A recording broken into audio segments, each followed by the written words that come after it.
Topic of the day: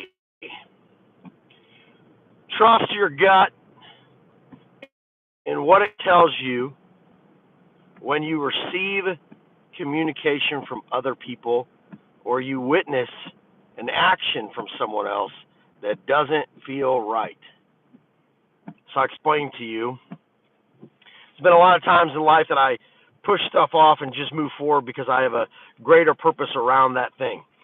But in the business of working with people, especially large contracts, things of that nature, the way people behave, the words that they use, the way in which they communicate, down to the like inflection in the body language, the way they look at you, the way they talk at you, the tone of their voice, all of these things are powerful indicators of what is to come if you face challenges. And maybe not even if you face challenges, but that's typically when no holds barred are spared and the real personality comes out in a person. And so I'll give you an example of a client that I had that owned a construction company, also owned a commercial air purification company. Really loved the technology behind it, built on a sales team. And then he had a construction company that he was fluctuating, 1 million this year, 13 million this year, 5 million, then 10 million, then 1 million. And he was tired of swinging back and forth. So anyway, we won't get into details of what that looks like, even though that's my love and my joy to talk about the ops side of things and strategic business alignment, etc. But this guy had two companies and he was struggling. One, he had investors for the air purification company, but he wasn't getting any sales, which is why he brought me in to build out a sales team and a digital platform that would bring some opportunities. Then for the construction company, wanted me to increase and make his business consistent, his income consistent, as consistent as it could be in construction. So I went to work. But throughout our relationship, there was one really clear situation area, if you and it ended up just becoming clearly true at the end of our relationship. So I had another client that was in retail foods, and I was developing out growing his retail connections and expanding his marinade throughout the country to different grocery stores, etc. And I had some samples, and I asked, hey, do you have anybody who owns a store that would be interested in, looking at this as possibly something they would want to shelf and sell? And he said, oh yeah, I got plenty of friends, own some different grocery stores, some butcher shops, things of that nature. And I said, okay, that's perfect. So I gave him two. So I was in the trunk of my car. We were in the parking lot of his construction company. Went to my car. We both went out there. I grabbed him two and I handed it to him. He walked right to the back of my trunk and grabbed three more. And at first I kind of thought, all right, I had just told him that I was going to get him some. Maybe he didn't see me grab the two out of there. But when I looked back at it and reviewed it later, I was just like, man, this guy really just reached into my trunk, grabbed three additional on top of the two that I was giving him, like it was nothing. Didn't even bat an eye, wasn't even concerned, just went right to it, grabbed it. Entitlement. The guy was entitled to grab whatever he wanted in my personal property. And some will say, hey, you can look at that like, oh, it's not that personal, etc., etc. But what I've found in this life, putting myself out in places with strangers and people I don't know and working really big deals and contracts, is that people's actions will tell you a lot about who they really are. And that particular action just showed that guy had no respect for me.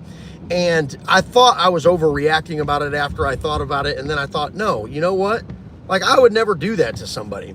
And anybody in their right mind would never just go into somebody's property, grab something, and feel entitled to grab more. Most people would go, yeah, hey, would you mind if I had one or two more? I actually have, a couple other people I'd like to give this to, if you don't mind, right? Just ask for it or whatever it was.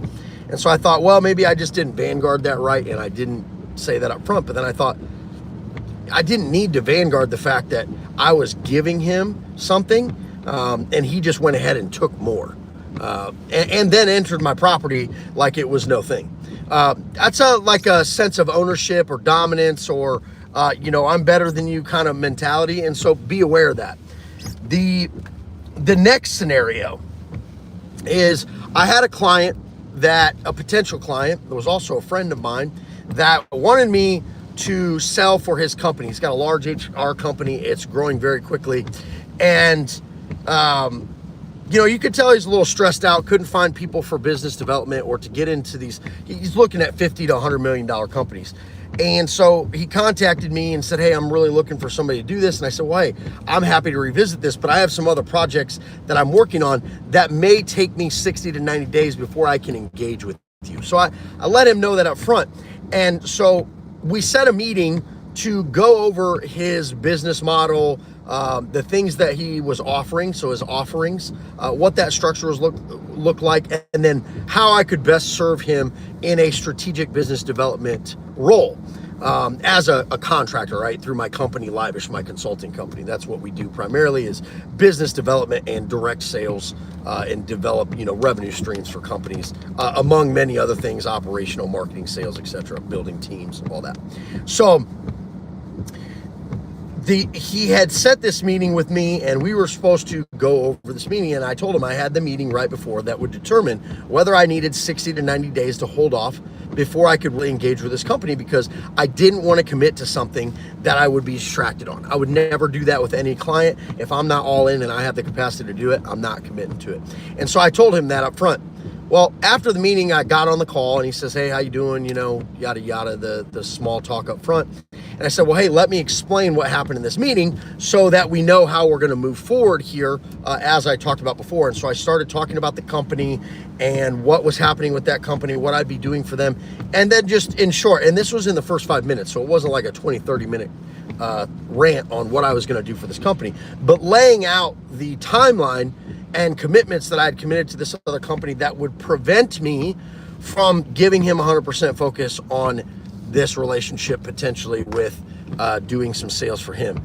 And man, he interrupted me, jumped down my throat very aggressively and said, this meeting is about my company, and I don't know why you're talking about this other company.